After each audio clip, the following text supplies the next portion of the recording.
귀한 찬양 감사합니다. 우리 찬양 가사 중에 주님 내 모습 아시지요, 또 주님 내 형편 아시지요, 이런 가사가 있는데 주님이 뭐라고 말씀하실까요? 제가 우리 찬양 들으면서 그 가사를 저도 부르면서 주님 뭐라고 말씀하실까 생각을 할 때, 그렇지, 내가 모든 것 알고 있다, 내가 너와 함께 한다, 또 너의 모든 형편 속에서 새로운 일을 계획하고 있다, 이러한 말씀을 저 자신은 들을 수 있었는데 여러분도 그렇게 들으신 줄 믿습니다. 내 모든 것을 하신 주님께서 여러분의 전부임을 고백하셨으니 하나님께 주시는 위로와 능력이 충만할 줄 믿습니다. 이그나트 게젤 제멜바이스라고 하는 분이 있습니다. 발음도 좀 어려운데 이분은 1840년대에 오스트리아에 있는 비엔나 활동했던 분이십니다. 의사이고 과학자인데요. 이분이 했던 중요한 업적 중에 하나는 뭐냐면 산부인과 병동에서 손을 씻는 겁니다. 손을 씻는 거예요. 병원에서 손을 씻도록 한 게 이분의 큰 업적 중에 하나였죠. 당시만 해도 세균의 존재를 알지 못했습니다. 당시만 해도 바이러스의 정체를 알지 못했기 때문에 의사들이 시체를 부검하다가 그리고 나서는 산모가 아이를 낳을 때가 되면은 출산하게 되는 그 일도 담당을 했던 것이죠. 이럴 때 장갑이나 보호 장비도 사용하지 않았다고 합니다. 저희도 그렇죠. 저희도 코로나 이전에는 기침할 때 막 하고 저희들 공중위생에 대해서 그렇게 막 엄밀하게 생활했던 것 같지는 않은데 지금 우리는 한번 겪어서 우리는 안단 말이죠. 예를 들자면 여러분 주보를 사용하시고 나서 재활용하기 위해서 뒤에 놔두시면 안 됩니다. 좀 아깝지요, 여러분. 주보 사용하시고 그냥 그거를 놔두시기엔 아까울시나 여러분의 손으로 만지고 기침할 때 침 튀기신 거를 뒤에 놔두시면은 그게 또 다른 사람에게 혹시나 내가 가진 병이 전염될 수 있기 때문에 우리 그렇게 하진 않아요. 기침할 때도 어떻게 합니까? 팔로 가린다거나 아니면 옷깃으로 이렇게 가린다거나 어쨌든 내 침이 상대방에게 닿지 않도록 하는데 저희들이 이제 습관이 되어 있는 것이죠. 자, 그러다 보니까 이 1840년 당시만 해도 누가 병균을 옮기냐면 의사들이 옮기는 거예요. 여기 가가지고 세균에 감염이 됐어요. 그럼 저기 가가지고 세균을 옮기니까 많은 사람들이 의사 때문에 죽는 일이 있었고, 당시에 유럽의 많은 병원들을 뭐라고 불렀냐면 병원을 향해서 죽음의 집이라고 불렀는데 그럴만한 거죠. 지금 시각을 보면, 지금 우리가 과학적인 지식으로 보면 그럴만한 겁니다. 산부인과 병동만 이야기를 해보면 산모들이 폐혈증으로 사망하는 일이 많았어요. 폐혈증이 뭐죠? 폐혈증이 이제 감염이 돼가지고 열이 막 오르고 그냥 온 몸에 바이러스가 돌아다님으로 말미암아 이제 사망하게 되는 건데 10명 중에 한 명 정도 꼴로 사망을 했습니다. 굉장히 많이 사망하게 된 거죠. 그러던 중에 제멜바이스가 해결책을 발견했어요. 손을 씻는 겁니다. 손을 씻는 거예요. 그래 손을 씻어 보니까 산모의 사망률이 급감하게 되었는데 아주 우스운 사실은 뭔지 아세요? 당시의 의사들이 이 일을 비난했어요. 아주 무시하면서 제멜바이스의 말을 듣지 않았고요. 오히려 미친 사람이나 악마로 취급을 했습니다. 야, 말이나 되냐? 손을 씻고 그거 한다고 사람이 죽고 살고 그러느냐? 이렇게 말하는 것이죠. 급기야 제멜바이스를 정신병동에 가둡니다. 어느 날 심한 폭행을 가했고 거기서 난 상처로 말미암아 제멜바이스는 폐혈증에 걸려 사망하게 됩니다. 참 우스운 이야기죠. 진리를 모르고 과학적인 사실을 알지 못하고 무지한 사람들이 하는 행동들이 이렇습니다. 베드로와 사도들이 당했던 상황도 비슷합니다. 진리를 모르는 이들에게 예수님의 진리를 설명하느라 고군분투하고 있었습니다. 베드로는 예수님을 일컬어 유대인들의 버린 돌이라고 했지요. 사도행전 4장 11절입니다. 이 예수는 너희 건축자들의 버린 돌로서 집 모퉁이의 머릿돌이 되었느니라 했습니다. 자, 여기서 건축자들은 누구를 의미할까요? 이스라엘 종교 지도자들 아니겠습니까? 그들은 하나님의 집을, 하나님의 거룩한 집을 지어야 하는 사람들인데 이들이 예수를 거절했습니다. 그러나 하나님께서는 유대인들이 거절했다 할지라도 예수님을 하나님의 집, 하나님의 구원의 집의 머릿돌이 되도록 하셨습니다. 그럼 이게 왜 중요합니까?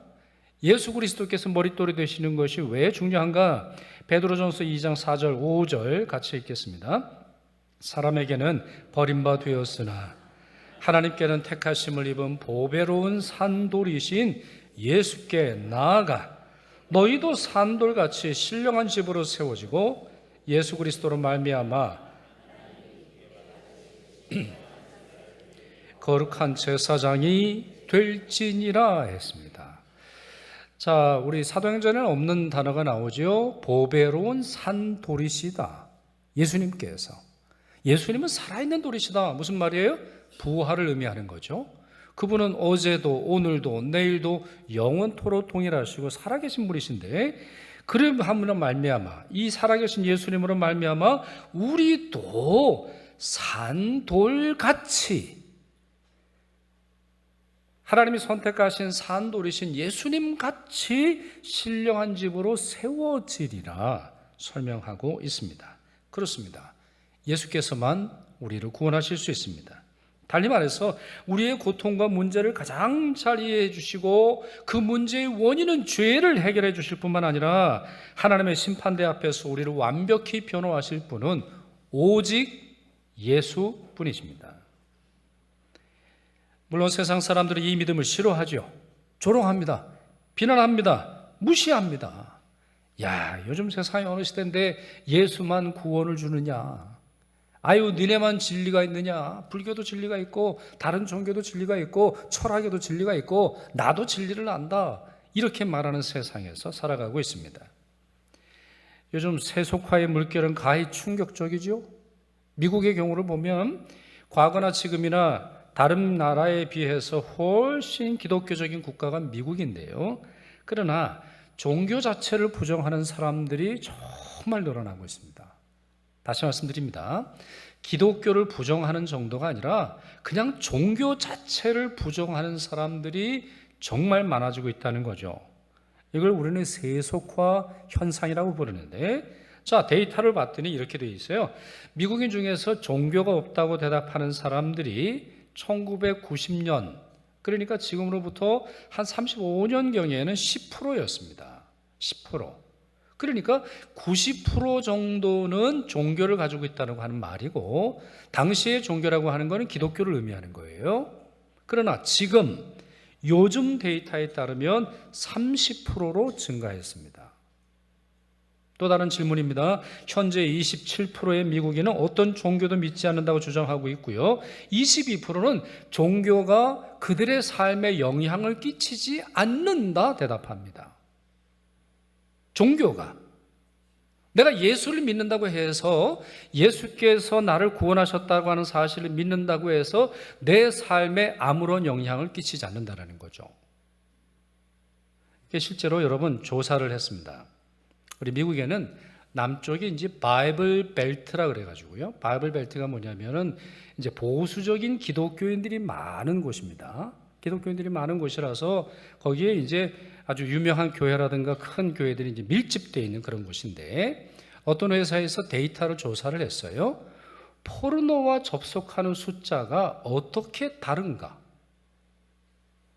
소위 말하면 교회가 거의 없고 교회가 많지 않고 기독교 숫자가 적은 그 지역과 바이블 벨트, 기독교인들이 많은 지역에 있는 이 사람들의 포르노 웹사이트에 접속하는 숫자를 봤더니 별 차이가 없더라는 거죠.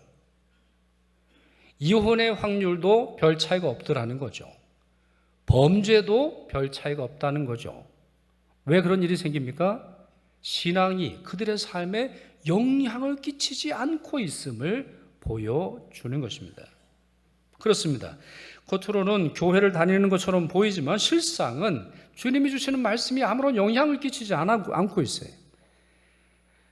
미국의 대표적인 종교다원주의자가 있는데 성공의 주교이죠. 존 샬비 스퐁이라고 하는 분이 있습니다.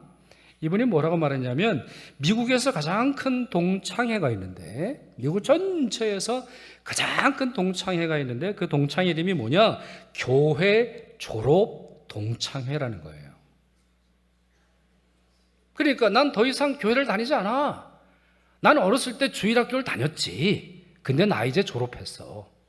졸업했으니까 나 이제 교회랑 상관없이 살 거고, 나하고 예수는 상관없고, 나하고 주일학교는 아무 상관없어. 이렇게 말하는 사람들의 수가 엄청나다는 겁니다. 한국도 예외는 아니죠. 2015년 통계에 의하면 종교가 없다고 대답한 사람들이 전체 인구의 56.1%예요. 56.1%. 특별히 주목할 만한 현상이 있는데요. 이렇게 종교 없음으로 대답한 사람들이 어느 층에 속하냐? 10대에서 40대. 10대.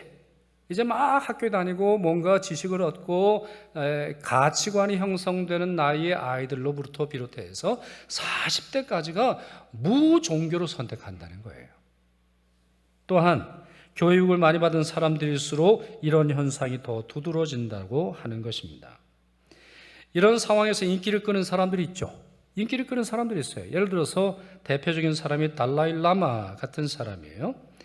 그가 최근에 종교를 넘어서라고 하는 책을 썼는데 여러분 읽어보실 필요 없어요. 제가 그냥 짧게 요약을 해드릴게요.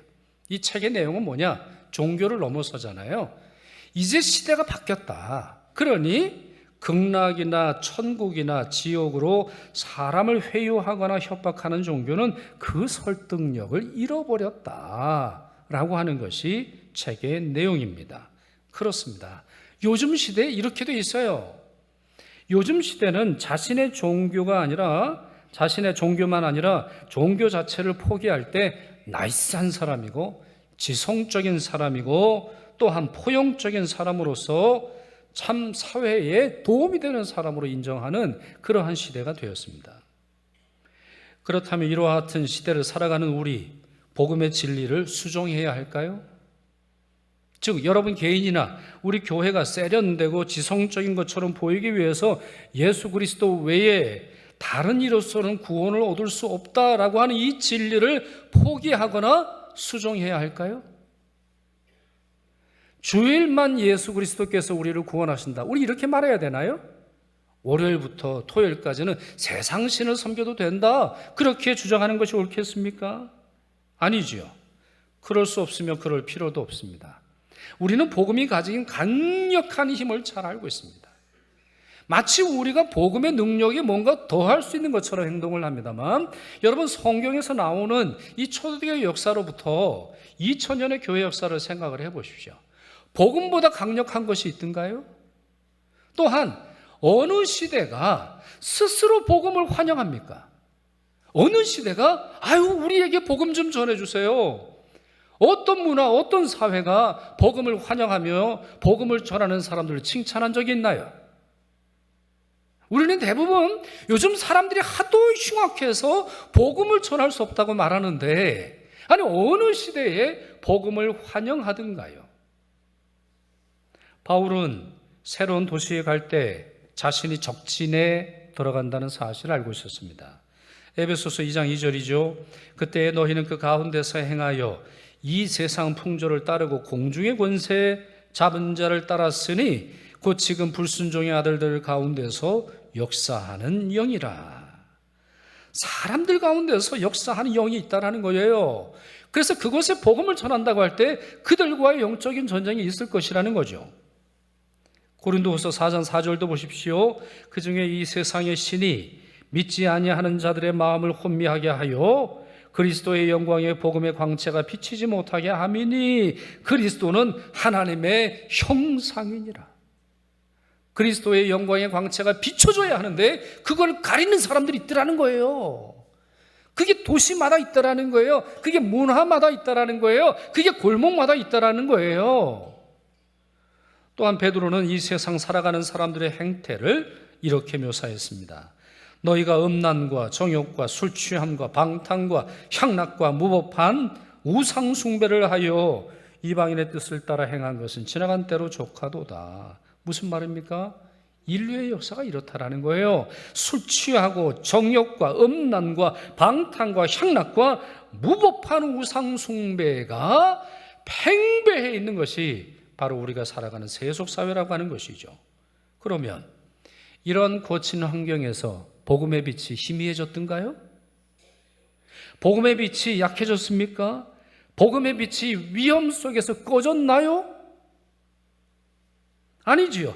이렇게 어둡고 추악하며 음란하고 무서운 세상에 살던 수많은 사람들이 복음을 듣고 주님을 영접했습니다. 제가 몇 사람의 이름을 언급해 드릴 텐데 성경에 등장하는 인물들의 이름입니다. 이들은 모두 세속사회에서 한가닥 하던 분들이에요.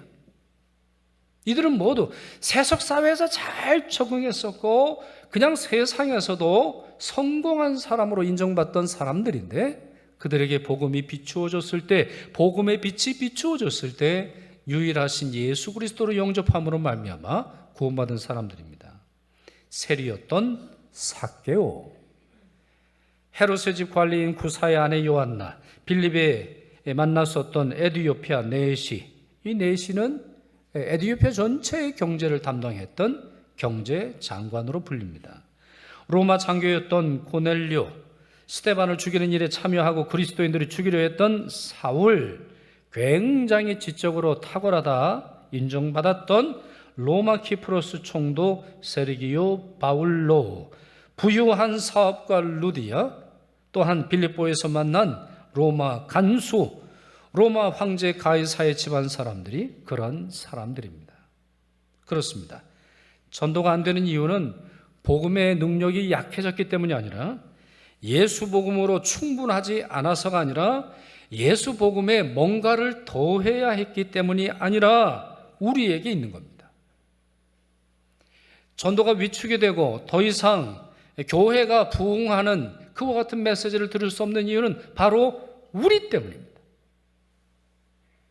복음을 전하는 자들의 게으름과 무지와 두려움과 불신앙이 있다는 것이고 복음을 전해야 한다라고 하는 이 사명을 까먹은 기억상실증에 걸린 교회와 성도들 때문이라는 것이죠. 그 사실을 여실히 보여주는 분이 베드로 아닙니까? 사내들인 공의회에서 신문을 당하던 베드로의 모습을 보십시오. 그는 변변한 졸업장도 없었죠. 남들이 알아주는 자격증도 없었어요. 그렇다고 사람들이 머리 숙일 만한 지위를 가진 것도 아니었습니다. 그럼에도 불구하고 진리를 분명히 알고 분명히 선포하지 않습니까? 전혀 주눅들지 않고 복음의 핵심을 당대의 가장 세상에서 이스라엘에서 유명한 사람들에게 증거하고 있잖아요.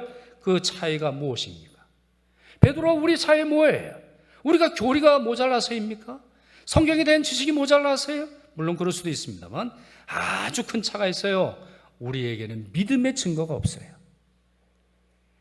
정말 예수 그리스도께서 살아계심을 증거할 만한 삶의 모습이, 삶의 열매가 없기에 우리의 복음이 세상 사람들에게는 아주 형편없게 보이는 거죠. 오늘 보면 13절, 14절을 보시겠습니다.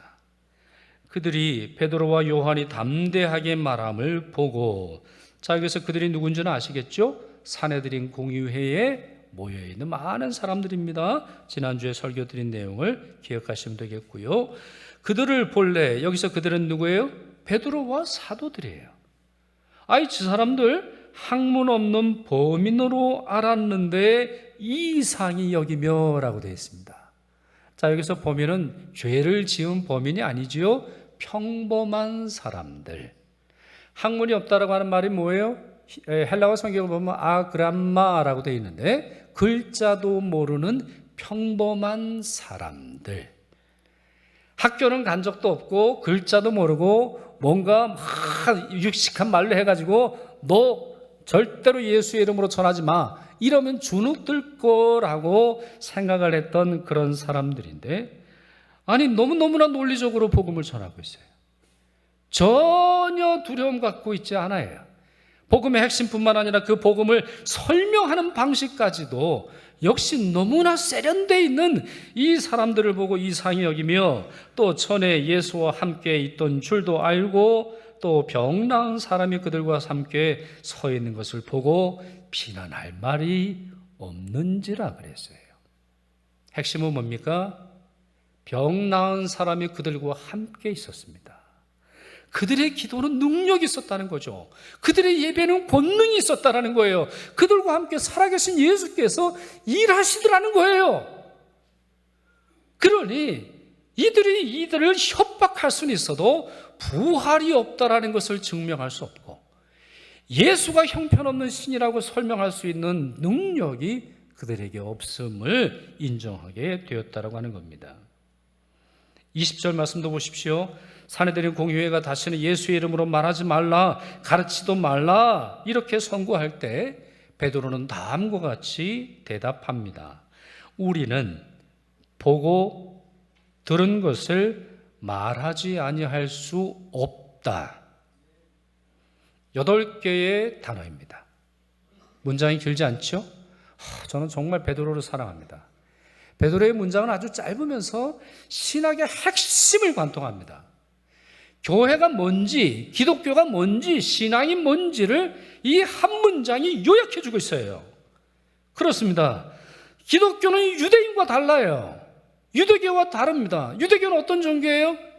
그냥 율법 달달달 외우고 경전 외우고 과거의 관습을 반복하는 종교예요. 그냥 2000년 동안 그 전부터 있었던 그 습관을 반복하면 의롭다고 말하는 종교예요. 하나님을 보았어요? 보지 못해요. 하나님의 말씀이 들립니까? 들리지 않아요. 그들은 오직 문자로 되어 있는 구약 성경만을 가지고 있으면서 문자로 되어 있는 그 원칙만을 지키는 것이 자기를 구원한다고 생각을 했어요. 그러나 하나님을 보고 하나님의 말씀을 듣고 세상에 말하는 종교가 기독교라고 하는 사실을 설명하고 있습니다. 달리 말해서 눈과 귀와 입이 열리는 유일한 종교가 무엇입니까? 바로 기독교인 것입니다. 어떻게 말하면 이슬람이라든가 유대교는 사실은 무신론이라고 봐야 합니다. 이건 이제 저의 주장입니다만, 실제로 그분들과 대화를 나눠보고 아니면 그분들이 주장하는 것들을 엄밀하게 검토를 했을 때 그들의 말을 한마디로 요약할 수 있습니다. 마호메드가 이렇게 말했다라고 하는 거예요. 마호메드가 이렇게 말했으니 우리가 지켜야 된다라고 하는 거예요. 그들에게 신이 있습니까? 이슬람 교도 중에, 무슬림 중에 하나님의 음성을 들으며 하나님을 만난 자가 있습니까? 없습니다. 마호멧의 말을 지키는 그 원칙을 따르는 자들, 유신론자가 아닙니다. 무신론자이죠. 불교는 어떻습니까, 여러분? 저도 불교에 대한 연구를 많이 했습니다만, 그래서 동국대 가서 여러 강의도 들어보고 그랬는데 제 입장에서는 심리학입니다. 왜 그래요? 그분들이 말하는 거 보세요. 심즉불 그렇게 말하죠.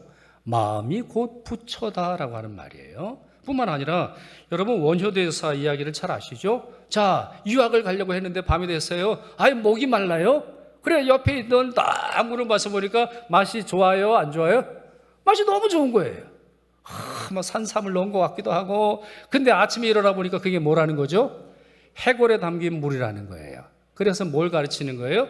마음 먹기에 달렸어요. 이게 불교가 가르치는 바예요.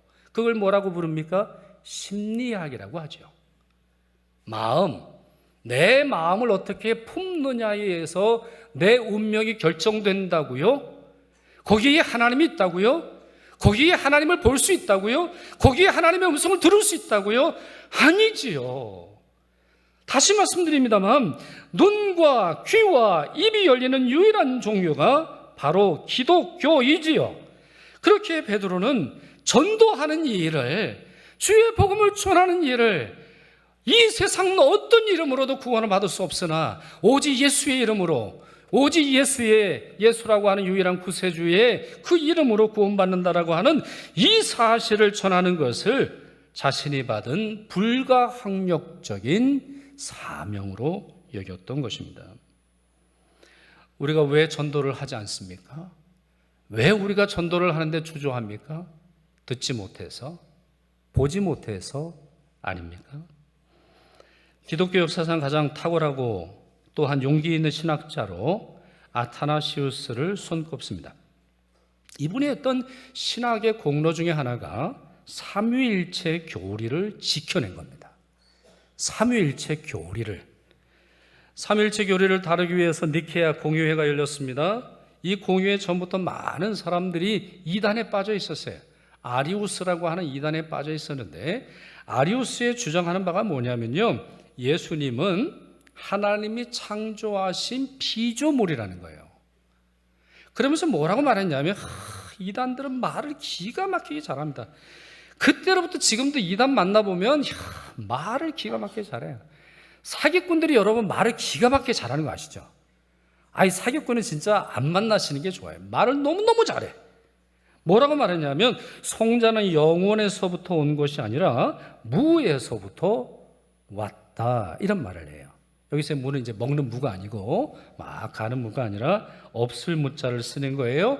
그래서 창세기 1장 1절 이전에 성경에 기록되지 않았을 뿐 성부 하나님이 그리스도를 창조했다, 이렇게 말하는 거예요.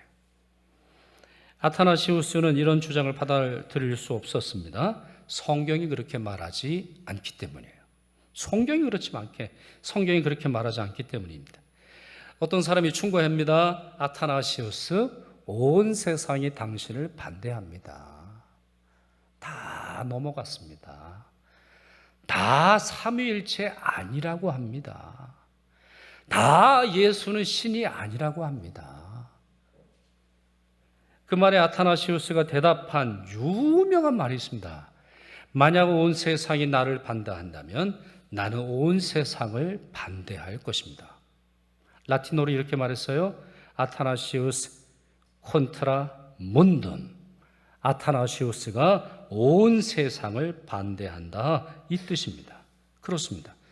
세상 사람들 전부 그리스도께서 유일한 구세주라고 하는 사실을 부정하고 그분의 복음을 반대한다면 우리는 그 세상 전체를 반대할 수밖에 없는 것이지, 복음의 한 줄도, 복음의 어떠한 문장도, 복음의 어떠한 단어도 수정할 수 없습니다.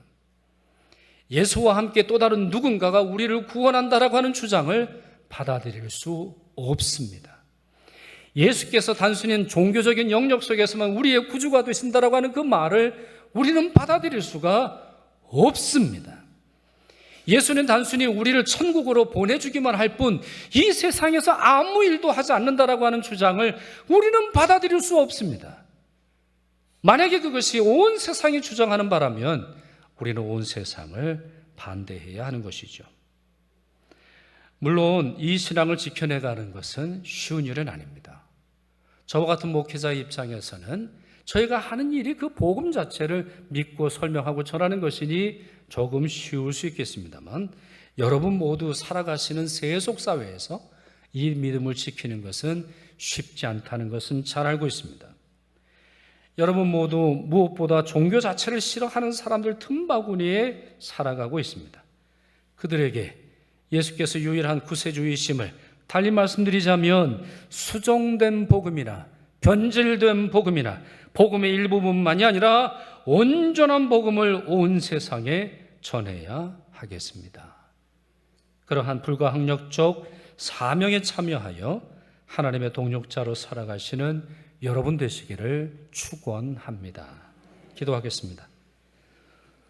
모든 만물을 다스리시며 예수 그리스도의 복음으로 저희를 구원의 길로 이끄시는 아버지 하나님, 변하지 않는 복음의 내용, 어느 시대 아무리 많은 시간이 흘러간다 할지라도 변할 수 없는 복음의 가치를 알게 하시니 감사드립니다.